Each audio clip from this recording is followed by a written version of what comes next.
اس سے پتہ چلتا ہے کہ ہماری تعلیمی نظام کے ساتھ تربیتی نظام بھی ہونا چاہیے. اساتذہ کرام کو بہت خیال کرنا چاہیے.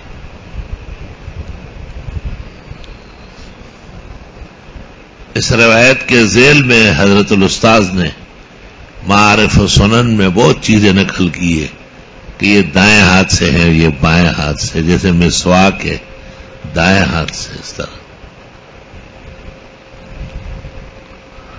دانتوں کی صفائی ستھرائی ہے دائیں ہاتھ ٹھیک ہے.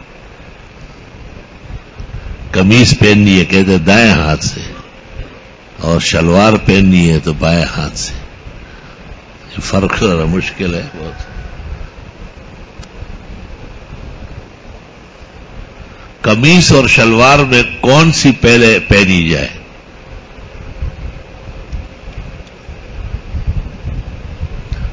تم اتنے بڑی تعداد میں دور حدیث تک پہنچے ہو، تم نے آج تک شلوار اور قمیص شریعت کے مطابق نہیں پہنی؟ تم مسلمان کیسے ہو؟ اپنے اعمال دیکھو ذرا. ایک ذرا سا سوال ہوا ہے اور رنگ اڑ گئے بالکل.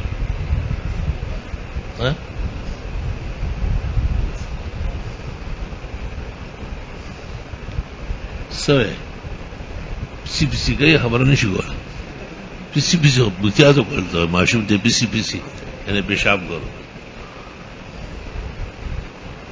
اتارتے کیسے ہو یا نہیں اتارتے ہو؟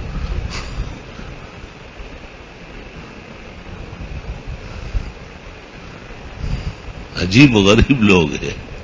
پسماندگی دیکھے اپنی کہ کتنے آفت زدہ ہو.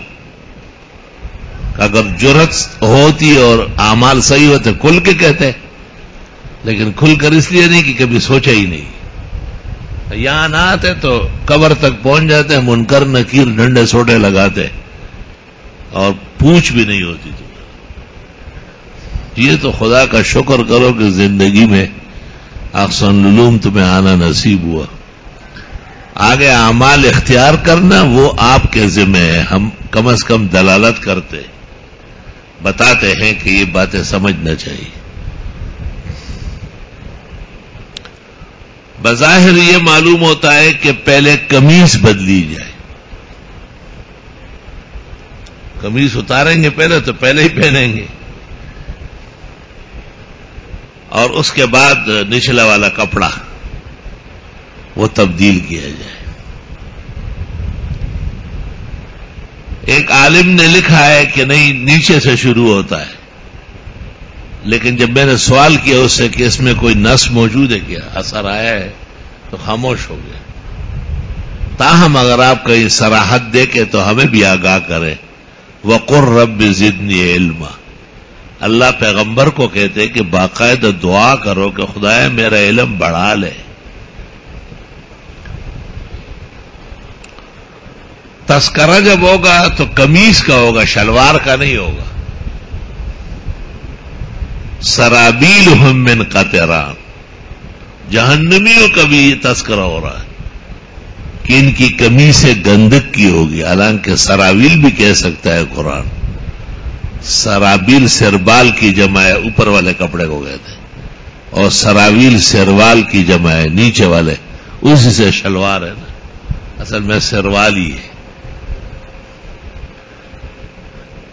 تو آپ کہیں گے کہ میں نے اس کو قمیص کا کپڑا دیا، یہ نہیں کہ میں نے اس کو شلوار کا کپڑا دیا. جہاں تک ہو سکے اس کا ذکر بھی کم ہو، پردے اور حجاب کی جگہ.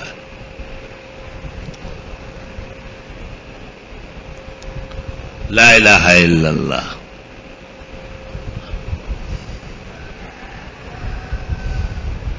کتاب اللباس جب ابو داؤد میں آئے نا تو بہت توجہ سے پڑھ لو.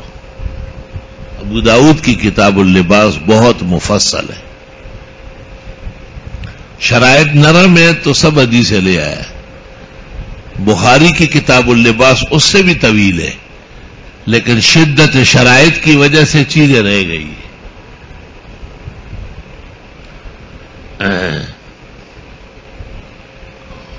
آپ کا کیا اس میں سڑے بوئے لیوانے کی دو والا تپوستے ہو کہ رنگ چھینو جڑش کپڑے کیسے پہنتے ہو؟ بظاہر یہی معلوم ہو رہا ہے کہ پہلے قمیص اتاری جائے اور جب اتاری جائے گی تو پہنی بھی جائے گی، اس کے بعد نچلا کپڑا تبدیل کیا۔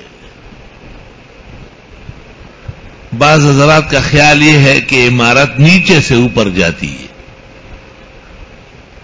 تو ان کا خیال یہ ہے کہ پہلے نچلا کپڑا تبدیل کیا جائے، ازار پہلے بدلا جائے اور پھر اوپر والا کپڑا۔ اگر اس سلسلے میں کوئی اثر دیکھا جائے تو اقول لکم من الشاکرین، ہم بھی شکر گزار ہوں۔ شرح صدر مجھے نہیں ہوا ہے اس میں۔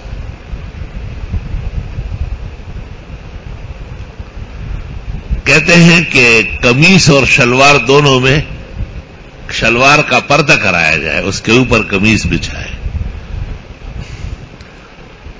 سکانے کے لیے بھی شلوار ایسی جگہ ڈالی جائے کہ لوگ نہ دیکھیں اسے،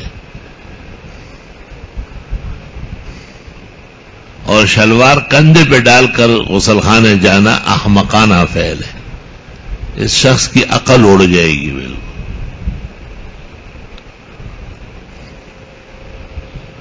نچلے حصے کا حجاب ہر حال میں فرض ہے، اس کے کپڑے کا بھی فرض ہے۔